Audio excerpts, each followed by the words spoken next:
So I was initiated into this gangsterism at the age of 13. I was taught how to load a cartridge. I was shown how to hold a gun. I was shown everything. So I found this other boy. Because I was a naughty child, I will join 3 boys in the same time, and I was not even, Yeah. it never bothered me. I couldn't understand. How can this man abuse me for 17 years just to die like this?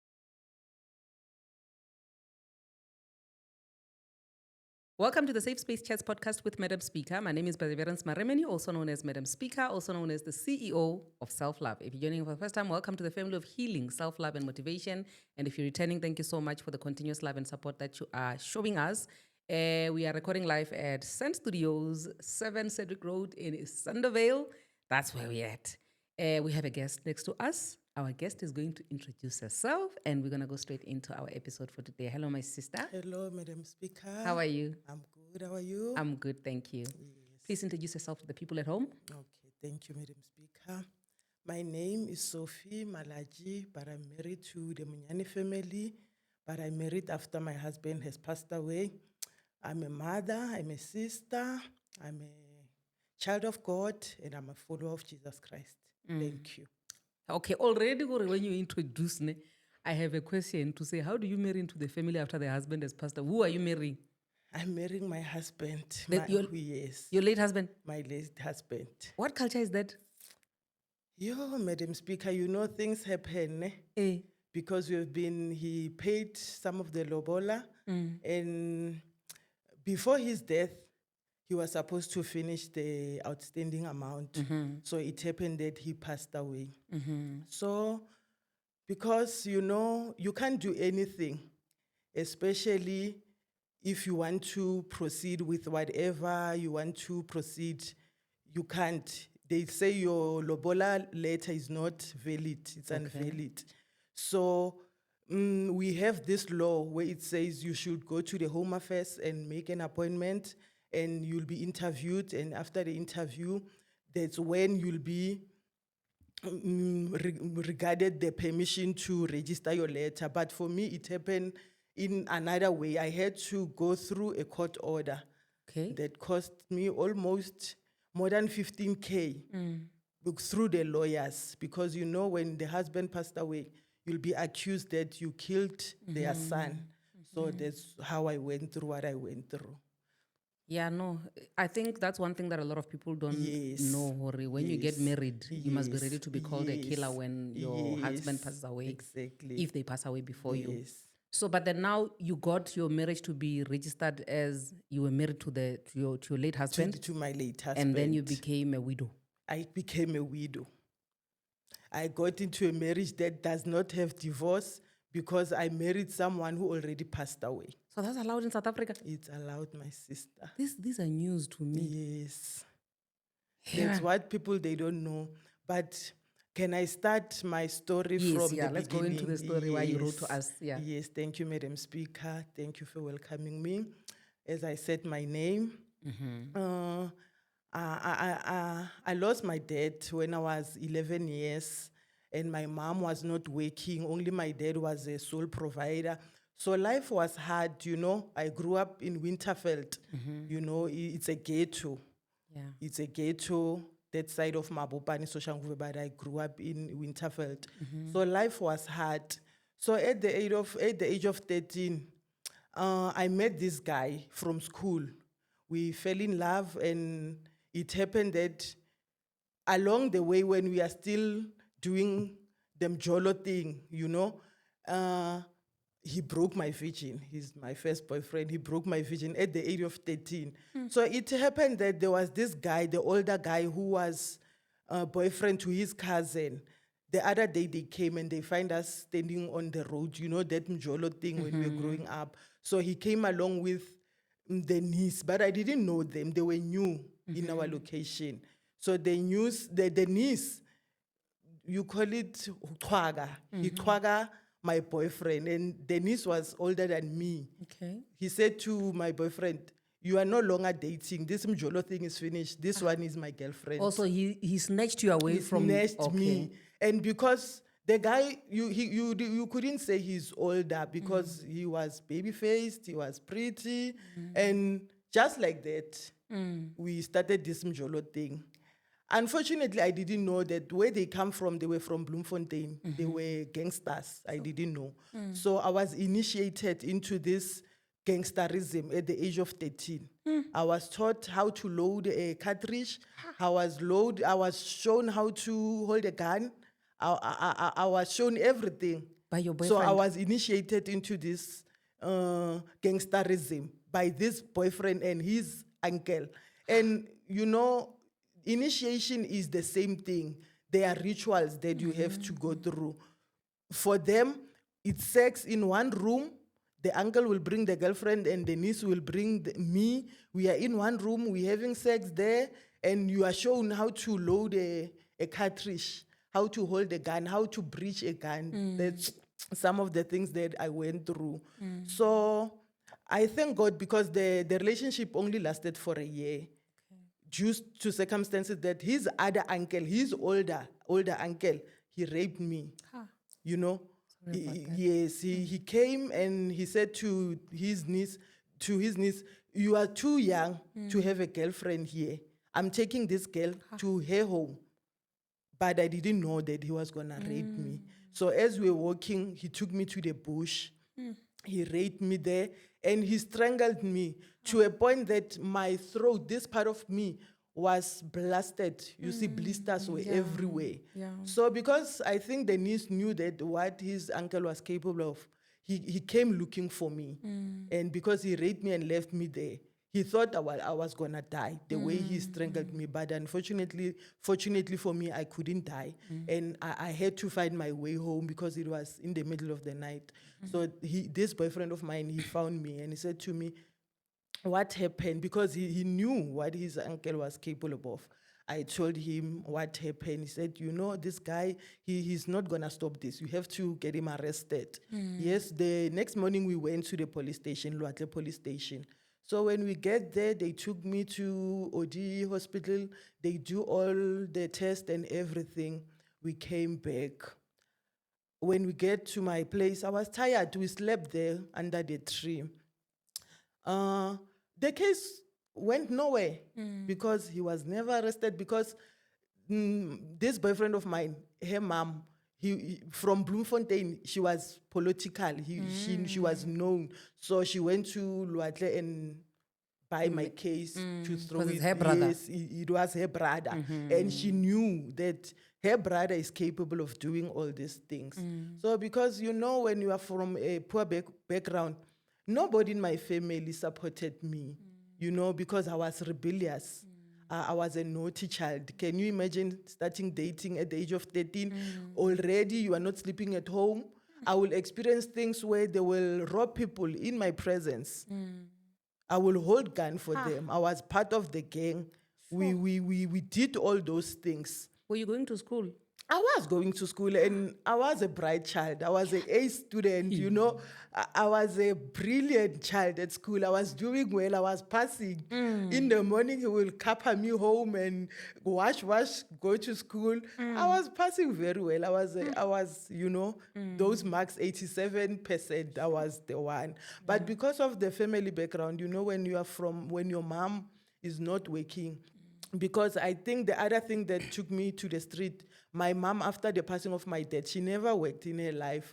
She started selling alcohol. I was exposed to men drinking, holding, just hitting your butt, like doing all those things. So I found escape in that boy. So it happened that after the rape, he pulled back. The love was not there. Yeah. He just felt like I owe this girl because all this happened to her because of my uncle, So the relationship ended and the worst began.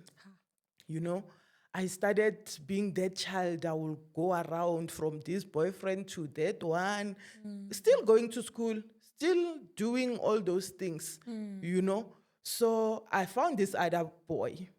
Because I was a naughty child, I will join 3 boys in the same time, and I was not even... Yeah. It never bothered me. because I was trying to run away from home. So it happened that this guy, he found out that I'm dating his other friend from another section. You know, Winterfeld, it's a big place, but we call it by name because it's broad. So they gang raped me. He called his friends for me. The new boyfriend or the old one? The new one, the one that I found, because he found out that I'm cheating on him with his other friend. So he said, this bitch, I want to show him. You come, my friend. I'm going to fetch her from her home. And when we get here, I'll show her flames. So I didn't know because he was my boyfriend. He came and he fetched me. We went to his home. But as we are sitting there, he started wanting to hit me, and I said, no, don't do that. What is wrong? He said, yeah, I don't want you anymore, but I want to make you pay for what you did because you cheated on me with my friend. And I said, what now? So it happened, he was the first one, because he was my boyfriend. And 6 boys came after him, one after the other, the whole night. The whole night. Some I knew, some I didn't know. You know, there was this part of me that died when I remember the first one that happened. And I was like, what's the use? Why should I go even to the police station? Because it happened before. So what's the difference now? Nothing will happen. And it was on that time where rape was the new thing, you know. But they were never arrested because I didn't even charge. I didn't even go to the police station to lay charges against them. So you see, this thing is piling up. It's piling up until I met the father of my child, and he was older than me because he used to transport me to school. He came the other day passing, and he saw me. You know, when you are a known girl like Cabo Febe, I will not shy away from it. I was doing that. I was Sefebe. I was the girl who didn't care. And I had that thing, why those guys, after raping me, why they didn't kill me? Because I was dead. I was just a walking corpse. I was dead. I was so dead because I felt dirty, you know? The STIs, those times, HIV was not familiar. It was something not there. But, you know, I thank God because I didn't even get sick. Even if I was sick, I didn't know. I didn't feel anything. Life went on until I met this guy. He was older. So he also took advantage. You see, when you are attacked by one demon, it's like every time when this demon sees you, the footprint is there. You see? So it happened that you have this shadow where every man want to take advantage of you. So he passed and said, fella heads, and I kappa him because I was a street girl. I liked street because I was running away from home. I was running away from all those men you will find at my mom's place drinking, and when you pass, they do all those nasty things. So I found solace outside when I'm busy roaming the street, you see. So at the age of 16, we started dating, but it never went long because I think after a month, after sleeping just once, I fell pregnant.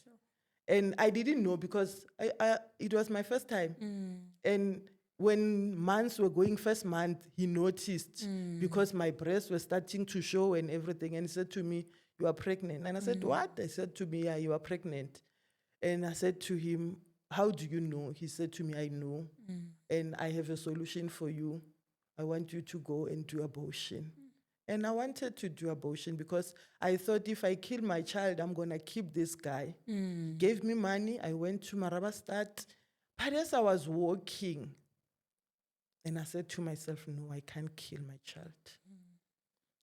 You know? I said, even if I kill this child for this guy, he's older than me, he's going to call me a murderer. I said, who are you? What is it that I want from you? If you can kill your own child, what about me? Like I went to that place like I was mad, you know, like going, not knowing where you are going. I was broken because I know my situation. I know my background. Sure. We will fight for one slice of bread. And you go to this boyfriend's house, you know, if I sleep there, I'm going to find a plate of food, I'm going to eat. If I tell him that I want roll on, he's going to buy me. I think maybe you know Winterfeld. It was rough back then. Sure. It was so rough. So it happened that I kept the baby. And when we went to his place, he said, no, this is not my child. And I said to him, can I ask one question? Because, you know, my mom, she's from this background. The petty people, you know, they follow culture. Yeah. If you fall pregnant, you must take the pregnancy there to go and Report report it. So when we went there, he was there. So me, I was not even allowed to talk according to the culture, because when you go there, they tell you they must and mustn't do. But I felt like this guy, Antoine, I asked him, you've got no shame. So you wanted to kill another man's child. His sister said, what? I said, he said I must go for abortion because he was the one who found out that I was pregnant. And he just looked down. He never said anything. He said, no, it's not my child. And I said, thank you. I went home. They told my mom the report that we went. And you know, people, they talk. It became the talk of the township. We went, all those things were piling up to an extent that one day, it was in those days when we were using battery for TV, I took out the acid and put it in a jar. I drank it. Sure. I wanted to kill myself. Luckily, my mom found me. They took me to the hospital. Was the baby born by then? No. You were still I pregnant? was still pregnant. As young as I was. I went to the hospital. So when I get there, they drained that thing. I said, leave me. I want to die with my child. I can't kill the child to please the guy. I'd rather kill myself and die with the child, you know? So it happened that I survived. I couldn't die. It's the second one, because the first one was the uncle who strangled me to death, but I didn't die. And now is this child until I gave birth. Luckily, my mom, when I was almost, because she was a premature, you know, stress, not eating well. My mom, we were very poor. We didn't have anything. So, you know the stress when you have to go to the clinic. You don't even have one rand for one apple. So due to stress, I had my daughter prematurely, 7 months. But I thank God because she made it. Yeah. We came back home. My mom said to me, Sophie, don't worry, these things happen. Because even when she didn't do anything for us, she was there. Yeah.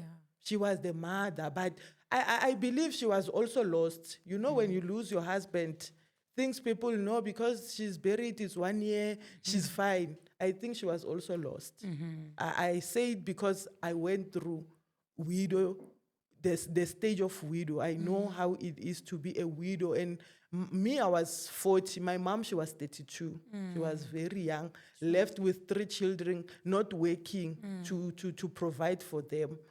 So my mom said to me, this thing happens, Sophie, as long as I'm here, we'll make a plan. I thank God, because the child, when she was growing, she didn't even be sick. She was a healthy child. She went to school. And you know, when you know nothing but poverty, because when I dropped out of school, I was in matric. And I was doing maths and science and biology. I was a good child at school, performing very well. My mom said to me, Sophie, what are you going to do? Are you going back to school? I said, no, I want to go and work. I have a child. What's the use of me? Because in those days, there were no future. We didn't know anything of a bursary. Yeah. I thought to myself, I'm poor like this. You were not well informed. No. I said, I knew those kids who are going to university are the ones from rich families. Yeah. You see? So I said to myself, I'm struggling with my child. So what's the use of me going to school and get that matric? I'm not going to school. I'm going to find job. And I started finding job. I started selling flour for this white guy until he said to me, my niece's wife, she was pregnant. She wanted somebody to work. I went and worked there as a domestic work. It was 2005. That's when I met my husband. Okay. We met in Mabopane, in train station. He was very charming. He saw me, I saw him. tried to run away, but until one day we meet and he said to me, you know what, I've seen you have been running away because we are from the same kasi, the same ghetto.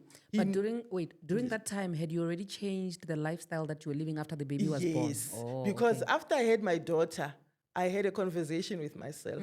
I said, I'm now a mother. I'm now a mother. From now on, I must do better for my child. Yeah. I must do better for my child. Yeah. That life, I thank God, because rape sometimes is very painful, but sometimes God used pain to take us out of things that are going to kill us. Because those guys, because they were terrorizing the community, they were killed one by one. So imagine if I was part of them, I was also Gonna get gonna killed or something. get killed. Yeah. Killed, not something, killed. Because we were night riders. We had a name. Sure. We were known, like we were everybody's enemy. Imagine at that age. So when that rape happened, it was God pulling me out of those So it people. separated you from It those people. separated me. So when I had my child, I said, no, life, I must do better for my child. So when I met him, he said to me, I don't want a girlfriend. In fact, I want a wife. I want someone I can build with. And I see you are at least matured, and I think we can do this thing. And we started dating. Within a period of 2 months, we already moved in together. Like we went and buy a place of our own because he was working, I was also working. We went and buy this place for ourselves and we started staying there.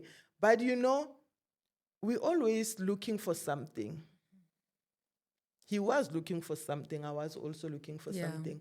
I was looking for a savior. Maybe he was looking for a mother or a sister because he was the last son. There were 3 boys. He was the last one. So he never had it. He was looking for something.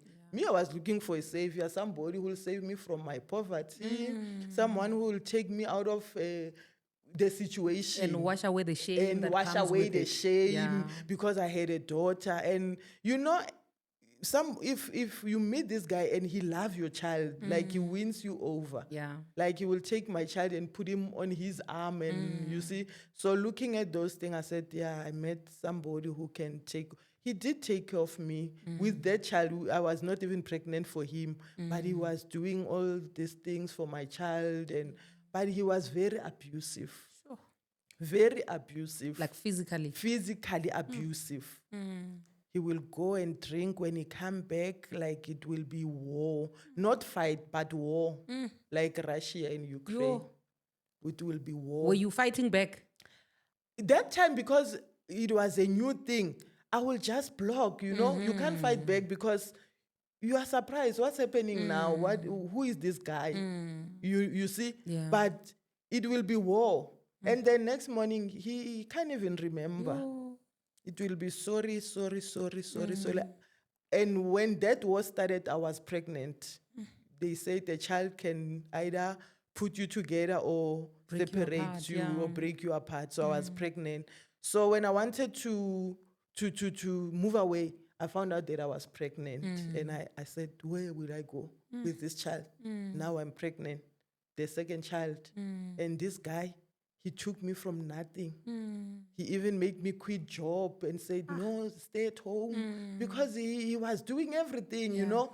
The things that even my mom never did for me. I only when my dad was still alive, buy me shoes and he would buy me whatever I want, but he was very abusive. To an extent that he beat me once time, I was pregnant. And he was kicking me. Pregnant like that, and I said, do you want to kill the child? And he apologized. Because you are trapped. You are poor. Where will you go? He stayed. I gave birth to my child. He was there. He did everything. The child was growing. But we will fight. We will fight. And the mother was not present. The mother was living her life. I remember one day I took a phone and called her and I said, but you know that your son needs you. He said, I don't care. He's a man. So he also had issues of his own. Yes, she also had issues because, you know, she had children. She was never married. So she was also fighting her own demons. So now Yo, my her sister- baggage was my baggage. You see now this chain of Yes, demons that everybody's fighting. yes, Sure. yes.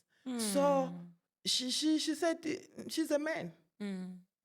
I felt like this guy, because especially he was never raised by his dad until one day the mom told him, your dad is so and so. And we went and searched for him and we found him.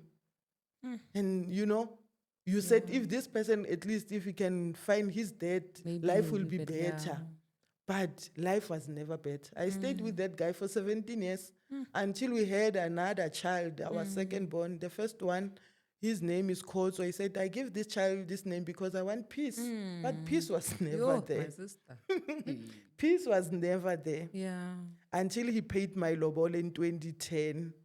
When he go in Kokota, he knocked. They called knocking ceremony. Yeah. I don't know what they call it. And he paid that money. Your things changed. I think maybe he thought he owned me because now my mom, one time we were fighting, he said, your mom took my money and bought some panties.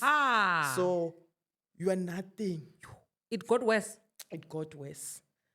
To an extent that the other time he hit me with a hammer. Sure. He wanted to break me and I blocked with my hand. He hit me. Like he said, you are nothing. I'm going to show you flames.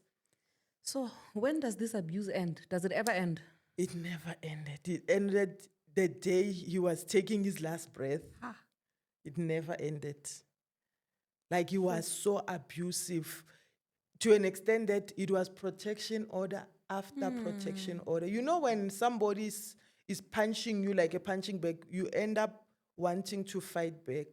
I remember the other day, because I was sick, I was tired. I took a baguette, I hit him. And Yeah. he got cut so bad that he went to the hospital. He got me arrested. I even went to sleep at the police station. Like when we were there, those ladies were asking me, what is your charge? I said, GBH, that one, body harm, whatever. He said, so what happened? I said, my boyfriend, my husband. They said, you? He doesn't love you. Sure. But in my heart, I said, these girls, they are crazy. This man, he loves Yena, me. he's been beating you up. You never sent him to jail. Yena, I when never you beat sent him up, he sends you to never. jail. He sent me to jail. Sure. They said, this guy doesn't love you. And I was like, these girls, they are crazy. This man, he loves me. So when you say that the abuse continued until he took his very last breath, do you want to talk about how that happened, his passing? We end up having this second child. He named him Tsepo, like hope. You are hoping that things will get Hoping better that on things top will of the get better. Khotso, which is the peace that never came. Yes, and we will talk about it, people are fighting demons. I was listening to this guy, he said, we are very sick. We go into relationship as sick as we are. We don't get time to heal. We just jumped and say, You know, I always say that we treat relationships like a hospital for our Yes, brokenness, and that is the yes. worst place you It's can try the to get worst place. healing from. It's the worst place because where you are going, that person is also broken, maybe more than yourself.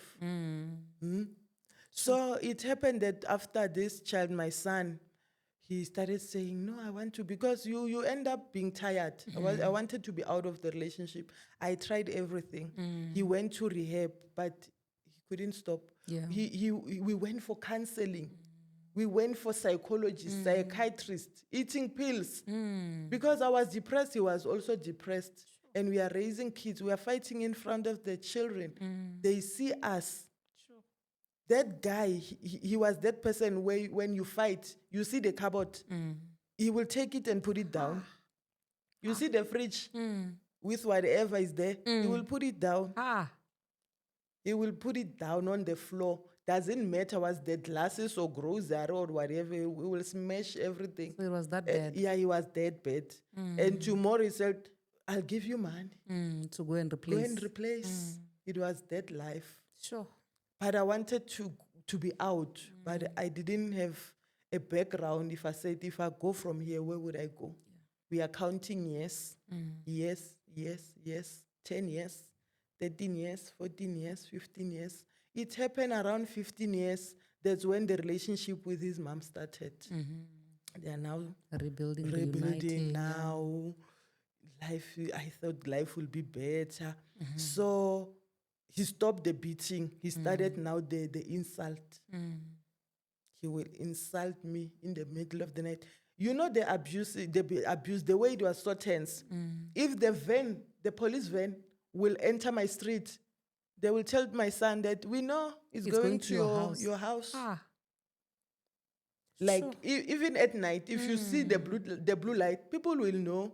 We know. And I didn't understand because when there's no money, we're not fighting. But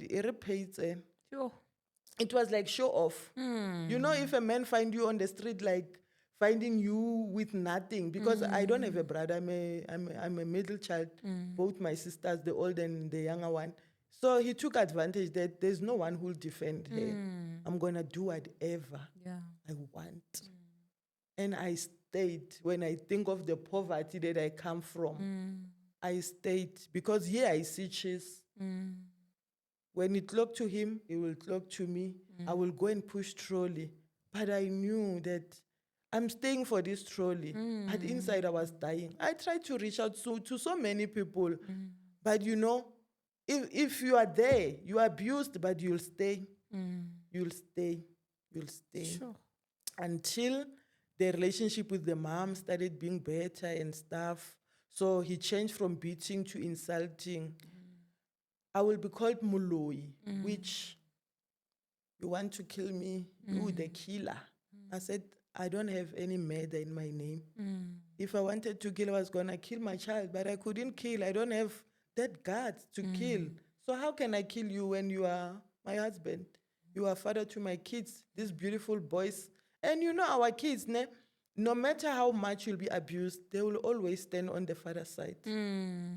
Hey, the boys. They will always stand on the father's side. Like they treat him. If the dad is not eating, they will not eat. Even when they see that their father is wrong. If you cook and you plate, you say your food, they said, no, we are fine. He said, don't eat. Take money, go and buy parts for there and buy whatever you want. I'm here. I'm your dad. I'm not going anywhere. This one, she can go. I remember when the insult was too much. You know, when you enter the street, you look down. Like everybody will laugh at you to an extent that they will say, Unetse, why is she there? Yeah. And it's like they don't understand. They don't understand. Why is she there? So what happened when he now passed away? Yes. So it happened that in 2022, life was getting better. But you know the influence. As women, we can be good, we can be bad, you know. So it happened that when the mother was coming back, she came with motives. She didn't come in a good posture. Like, I want to see my child, yes. Like, I want to see my child, like, getting married and everything. Because he said to her, Mom, I've been staying with this woman for so long. I want to go and finish the lobola and do everything. And the answer was like, where are you rushing? After 17 years? After 17 years, where are you rushing? You know, these girls, when you marry them, they will kill you. She was never there. She doesn't even know me. She doesn't even know what kind of a person I am. The only thing she can know about me is that this woman, she's in Bogoto. She stayed. I know my son, but she stayed. But she never said. She said, you know this woman, they kill. So he was caught up in the middle. It was me. It was the mom. And can you believe, I'm the one who went with him to go and search the mother because the mother ran away. She sold everything and ran away. I had to go to the place that I don't know. Only to find out you are bringing problems to yourself. I went there. We went to sleep at the aunt's house. They knew that we were coming, but they never cleaned. So it happened that after finding the mom, the influence was bad to an extent that you know, you start a police with somebody, but when he go and change you, he doesn't inform you. He went there and took me out of everything. So when he started drinking excessively, so like he was drinking until his pancreatitis busted. Sure. So when he went to the hospital, he called me, I went, and he said to me, Sophie, I said, yeah, he said, you know what, forgive me. Only that, forgive me and take care of my kids. But because I didn't know that he was dying, I said, no, everything is fine. You are my husband. We have been doing this thing and we're going to do it until the end. Because I remember in that first 2 months started dating, we vowed to each other that only death will separate us. So I stayed until he went to the operation and couldn't wake up. They called me and said, we are taking him back to the operation. He went, but he never woke up until he passed away. You know, after the passing, the mother said nothing, but she called me, you, the killer. You killed my child. And I said, no, you don't mean it. Because I know I'm a child of God. I forgive. Because the Bible said we must forgive. But after, it cut me so deep to an extent that I nearly threw my life under the bus. I was something else because I couldn't understand. How can this man abuse me for 17 years just to die like this? And then for you to end up being the last person And to be blamed. for me to be the last person to take the blame from somebody that I went and looked for searching, sleeping at people's place. Oh, now it makes sense why you went the route of getting married so that you can be the legal wife. And Yes, because I have children with him. So I had to fight for what belongs to my kids. Those kids, I got them there. So if she come and she want to take everything, what about this child? And she didn't even care about them. She saw them when they were old. How can she care about them when she didn't care about her own child? Yeah. She didn't care. I remember he will say to her, I want to bring kids. He said, no, I'm not everybody's granny. He will only mention the 2 kids that he had before we met. Before you guys met. Yeah, I'm not everybody's granny. Take them to their granny. But I love that woman. I loved her like my mom, like more than my mom. I will take things that were meant for my mom from my boss and took it to her. I said to her son, take for your mom. Because I wanted to see her being taken or for us to take care of her. Because she had nobody. But I didn't know that, she's gonna betray me. Sure. I think we are definitely going to come back for a part 2. Yes. But I want you to tell me in closing, what is the biggest lesson that you would like for the people to know out there based on the stories that you have shared so far? Yes. What I can say to women out there is that it's not nice to lose somebody you love, first of all, especially the one that you spend almost half of your life with. When he died, you got out of the marriage with nothing, because it happened to so many women. I met people when I was busy working this journey of doing all these things. If you don't have money to pay for the lawyer, who's gonna talk for you? So I would like for the government to amend at least this thing of, say, register your marriage. And I would also like for the legal teams to come in rescue for those women, because it's hard. Women are taken out of the house with nothing, only holding their kids, and the family will take everything because you don't even have the information. And when I was going through this journey, I said, whatever I learned, I want these other women to get it for free.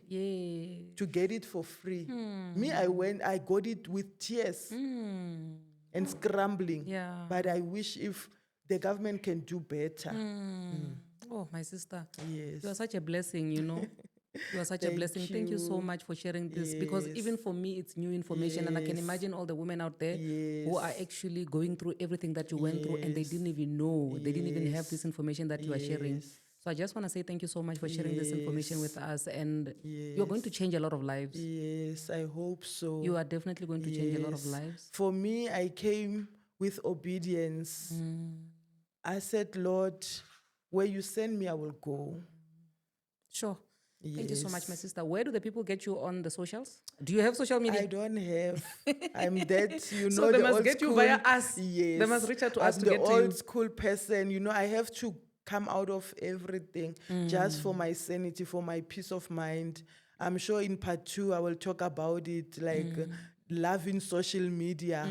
It almost destroyed me, but I'm sure we'll talk about it because when you are a widow, you are also a target for somebody else. Yes. So I think part 2 will help also other people just to know the red flags, to be alerted, because things happen outside there. Yeah. And I would also like to thank you, Madam Speaker, because I came across you on this thing. You said something about the mediocre. You know, when nobody wants to associate with you, God will associate himself with you. That's when I said, no, this woman, she got something. Yeah. So I also have a word for you. God sees you. He sees you. He sees your ministry. This is your ministry. Take it and run with it. There will be those ones that will come and want to stop this thing, but don't let it stop. And I pray that you take this bait to another person so that one day when you are gone, there will be some other Madam Speaker for this other generation coming after us will continue, you know, because you're touching so many lives. You touched my life when I was praying for death, but maybe come across that video where you were, because nobody will wanted to associate with such person like myself. But when I came across that video, I said, no, this woman, she's a godsend. Oh, amen. Thank you so much. Thank you so much. Thank you so much, Sissy. I really appreciate this. I'm so humbled, like from the bottom of my heart. Yes, I'm really humbled. my sister, she's getting married. It's also my older sister's kid's birthday. But I said, guys, you have to excuse me. Oh, I'm Sissy. going. I'll see you when I come back. Oh, thank you so much, my sister. I really Thank you so appreciate this. I much. feel so really honored. appreciate it. Yo, Bazalwane, you heard it for yourself. Thank you so much for joining in. Please leave a lovely comment down below. And if you have family members that you know that they may need information such as what has been shared here with us today, please do share this with them. We'll see you guys on the flip side. I love you. God bless you. Mwah.